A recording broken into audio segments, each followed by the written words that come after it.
So hello everybody. We are here to talk about plug and play from film to game.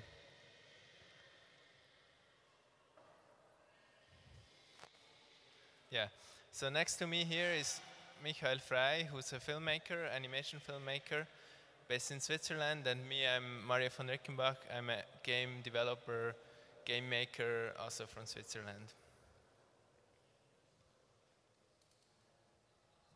So let's talk about plug and play. So that's the core of plug and play. These are the main characters. Plug and play is basically a love story between plug-headed characters. And it's a film and a game. So it's actually a game made out of a film, or a film turned into a game, as ever you want to call it. But before we go deeper into how we did that, we're just going to watch the film. I don't know how of you has heard about plug and play? Maybe, yeah. Who has seen the film? One, okay. Okay. Two. And another question, are you from the game side of things or from the film side of things? So who's from games? Okay. And who's from film? Okay. Two. Thanks. So let's watch Plug and Play, the film. It's a 6-minute short animation.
No.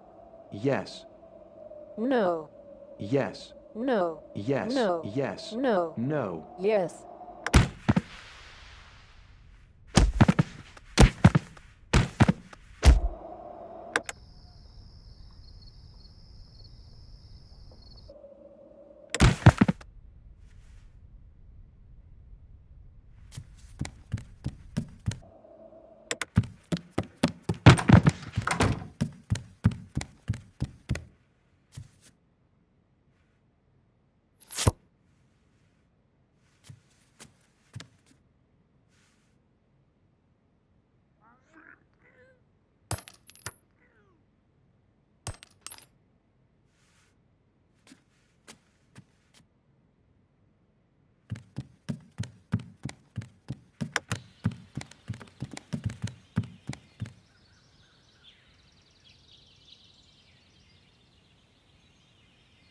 I love you.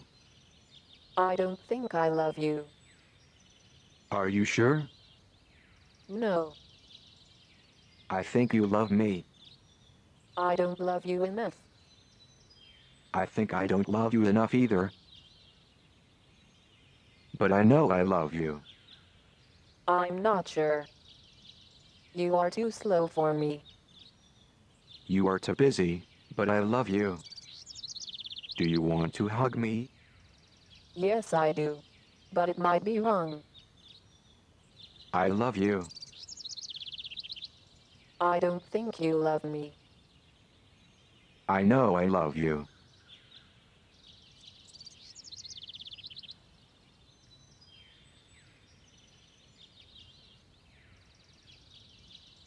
Are you waiting for me to say something? I can't leave. Maybe I will miss you if I leave you. It hurts. It hurts. I'm leaving.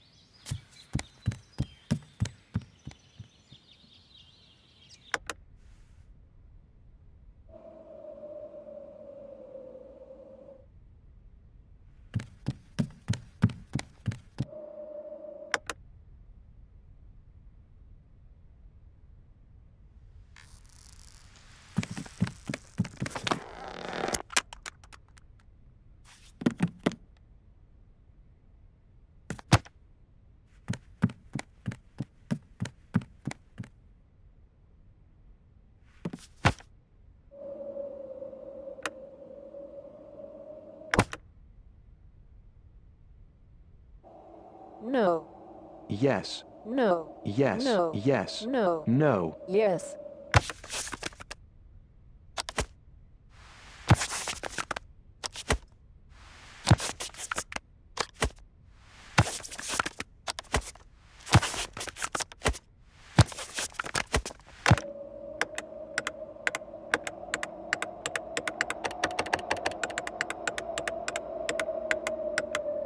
No.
So this was Plug and Play.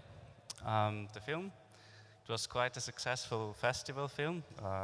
I completed the film in 2013, so it started to run at festivals at the beginning of 2013. And if we look at film as its most abstract form, whatever, this line, you have a beginning, you have an end, and you have a middle. That's pretty much how you watch a film in a cinema. There's no way to, I mean, the only way to not watch a film in the cinema is to leave the cinema or close your eyes or fall asleep. So you're pretty much dealing with a passive audience that it's just like you're the victim of your own films, which is a very nice situation. But when it comes to movies, when they go online, we have a totally different picture. And this is like how I would represent my watching habits online. So the first line would be that I give a film a chance for a few seconds, and if I don't like it, I jump somewhere till the end, and I decide if it's worth watching what I missed. Usually that's not the case. The second example is like a movie that was recommended to me by a friend, and I quite like it, but I get bored or I want to do something else because I'm online. The third example is when I do just something else next to it, so I miss some parts of the movies. And this is just the situation we have when you watch a movie online. And that's totally okay with me because you have an active audience that is on an interactive medium. So this was my reason to think about a movie not only as this fixed linear narrative, but to think as a movie as something that could be interactive online. So that was the idea from the very beginning of Plug and Play. To not think about the movie as a story, but more as a system. So I tried to play with as few elements I could think of and try to create some kind of system with them. I describe how they're related to each other and so on, but I didn't want to add a lot of elements to the story, really keep it simple.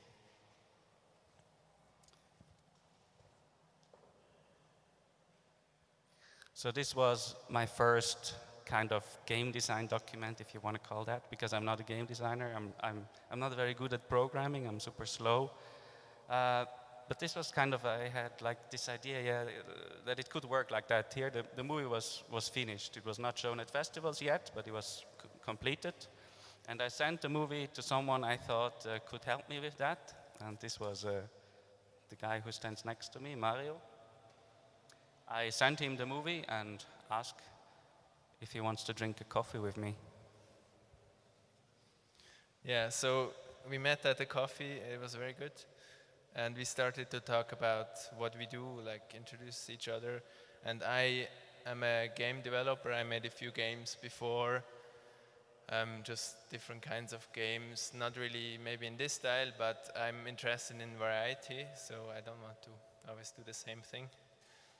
And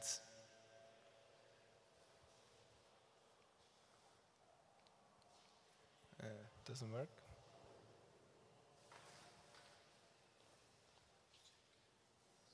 Oh, now there. Okay. So yeah, we had another coffee and we started to discuss about what we like in general about games, or what kind of things we like specifically. I think I should go a bit closer here. And one of them was a game called Blah Blah, which is a web game, or how he calls it, the creator, a film for computer. And it's an interactive toy film kind of thing. And this is one reference we both had. And the other one was Windowsill by Vector Park, which was also a similar kind of game, which is really about playing around with things. And it's really focused on the interaction, on the micro interaction with objects, and not really about the whole progress thing that is often done in games. And we both really like this kind of approach. And at the same time, we also agreed on what we didn't really want to do, which was like what is traditionally seen as an interactive film, to have like film sequences and choices to get from one ending to the other and so on. And we noticed that the things we like are not really about making interesting choices. They are more about interacting with something that can be very linear, but all the scenes itself, they are interesting. So it's fun to interact with it. And it's not about reaching the end that much, or about seeing all the possibilities. So we had the finished film, which was not yet shown at festivals or premiered, but we had all these assets from the game, like animations. They were all drawn with a trackpad of a laptop and 12 frames per second. So they are, we had to prepare them to make it possible to use them in the game. But in general, they were already there in a way. So we started building a prototype, which was based on just these animations. Like basically, we just put the animations after each other, so you could walk left, right, do some stuff, walk into walls. And while it already went in the right direction, that it looked like we wanted it to look, like that there is nothing new visually compared to the film, there was one thing we were not so happy about, which was the interaction with the game, that it was just too slow, it didn't react fast enough on inputs.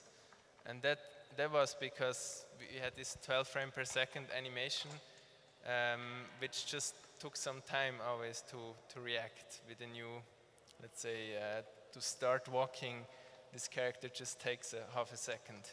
And all these things which work very well in the film, they just were not working completely well in the game. So until then, we mainly tried working with the main character, and what we kind of skipped aside was working with the hands or the fingers that are also elements in the movie. And I was approached by Fantoche, which is an international animation film festival in Switzerland. They asked me to make the trailer for the festival. That was in 2013. And I suggested them to as well make an interactive version of this trailer. So there was like an interactive trailer that you could play on mobile. And it's basically a game, kind of a toy game, where you can pull fingers out of holes. And when they glide in another hole, then it triggers the next finger. And what you do is you write words, one letter after another. And what we tried here is these fingers are interactive 2D puppets, like with physics, 2D physics. And this is an approach we quite liked. And we tried to translate that into the plug and play as well. Yeah, so back in plug and play, we used the same system to create puppets out of these hands, for example. That's the scene you also saw in the film. And we really liked the way how to work with the assets like that. At some point, we also noticed that while it works very well to use the physics puppets for animation, it didn't work for everything. For example, walking, legs, they were very hard to do, and we didn't even try to do it properly because we started to mix the approaches from this traditional frame-by-frame animation with the puppets, and even like in this example, it's a mix even in one character that the upper body is like a physical puppet and the rest is just a pre-drawn animation. And this scene that's all the elements that are required. On the left you see the animation, and on the right all the elements of the puppet with some more animation frames. Yeah. We had a very different challenge also to not only to work with this animation, which was not in a very high frame rate, but also with a system. We had a thing in the film, like you often cut from scene to the other, but in the game it was just not possible to do it like that, to just without a reason cut from one scene in the other. It just it's annoying for the player, and you just can't do it like that. So we needed a way to still do it, because we needed to change from one scene to the other. So we started thinking about a way to do that, and our way was to not just do it without any reason, but to really always have an interaction before the cut, and this interaction has to fit somehow, and to have an interaction that actually fits to this cut. We started to introduce some scenes between these scenes of characters walking around. We started to add some scenes with cables, like this, which is a bit dark here, but on the top left it's like it looks in the game, and this is just how it's constructed. And we started to cut between the scenes always after plugging something into a socket, or after pressing a button in this world of cables and buttons. Yeah, here you see it. So this is this meta scene, this one. And always when you release the finger or the mouse, then it cuts the scene. And this worked very well at the end. Also, we had this approach, like with the cables and everything, worked well, but of course we also it had some downsides. Like, for example, it was rather hard to control all these things that they always work, whatever you do as a player. And it's always a bit the problem with physical objects, like physics simulation, that it's easy to do something that reacts in a nice way, but it's very hard to get it under control. And this was, at the end, really the main part of fixing bugs, and it was, yeah, it took some time to do that. So 2 years after meeting the first time, it was on the day, exactly 2 years after the festival premiere of the film, we released the game, first on touch, on the App Store only, for iOS. And let's watch.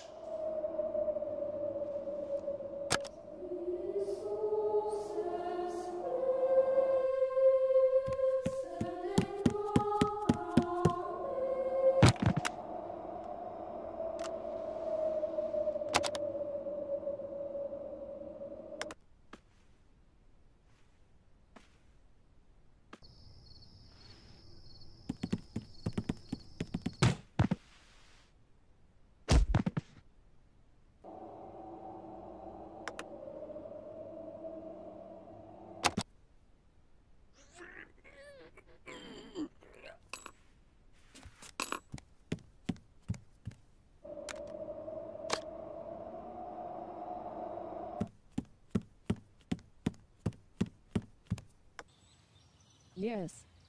No. Yes. No. Yes. No. Yes. Yes. No.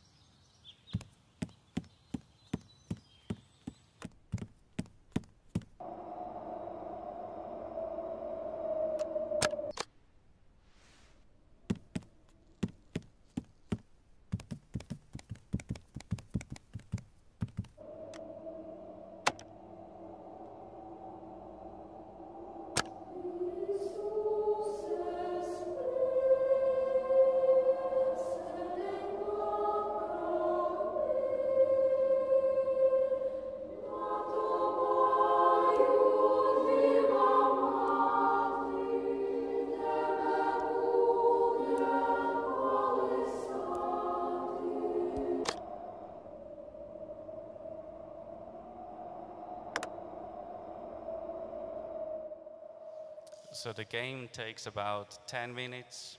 If you're a very fast player, you can play it in 6 minutes. And if you're my grandmother, it takes half an hour, but it's somewhere there, so 10-15 minutes, the game. And again, we're at the coffee. That's how much it costs to download the app. Or actually, here it costs maybe 2 coffees, or even free. And as with the film, we were lucky enough to get selected to some game festivals. And a very nice side effect was that we got some access to platforms we would not have gotten access to that easily by being selected to some of these festivals. Yeah, for example, first released it on iOS in February 2015. And then 1 month later, we released the Android version. And also because we were selected at one festival, we got a way to, without green light, go to Steam and release it there. And we, before, honestly, didn't even think about that because we thought it's not really our audience. But at the end, it worked very well there. And the interesting thing about that is that it attracted a lot of YouTubers which didn't see the game when it was released on iOS. So we had really like a lot of these personalities making videos, and not just a few, but really like hundreds, I don't know, a lot of videos. And this was a bit unexpected because we first didn't even plan to release it on Steam, and this was the reason why it was so popular at the end there, because it was just picked up by people who wouldn't have seen it on the other platforms. And also now we counted again, it's like 90 million of Let's Play views, which is what was quite amazing for us to see, that we have really this broad audience for a game like that, which is not what we expected. Yes, but these two numbers we are probably the most happy about. The 14% is the number of people who clicked on the video on play, and 14% reached the end of the video, which is quite exceptional high number for a 6-minute black and white strange animation short film on Vimeo. But 68% of the people who started the game played it till the end. So that includes all the pirated versions. So it's not really argument to say that, okay, they paid, so they have to play. So this was quite mind-boggling that it actually worked, like to make a movie interactive in order to catch the people who use the interactive mediums to consume media. And what we're interested in, still are, is where the intersection lies between film and game. So I make these animated films, but I'm interested in like how to tell stories differently, because there is the interactive medium. I still consider myself as a filmmaker. I don't try to make games. I more try to make my worlds interactive. And together with Mario, we co-founded a production company in Switzerland. We call ourselves Playables. And what we do is, obviously, we want to do playable things. So this includes interactive formats as well as films. And to give you a very short sneak peek on what we're working on next, we're going to show you something.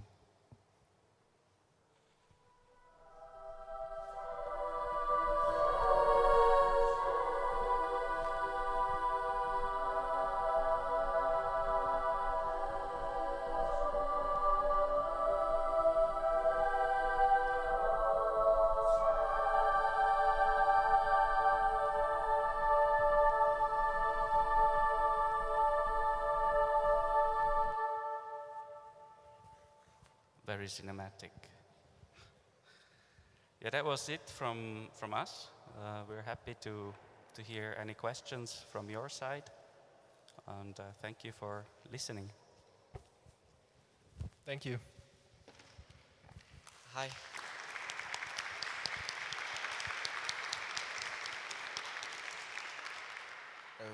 I'm interested in how many downloads do you have on App Store and Android too? How many do we have? Is it a public number? I don't know. No, It's not a secret. it's a bit a secret because we don't know it. But yeah, it worked well, I think.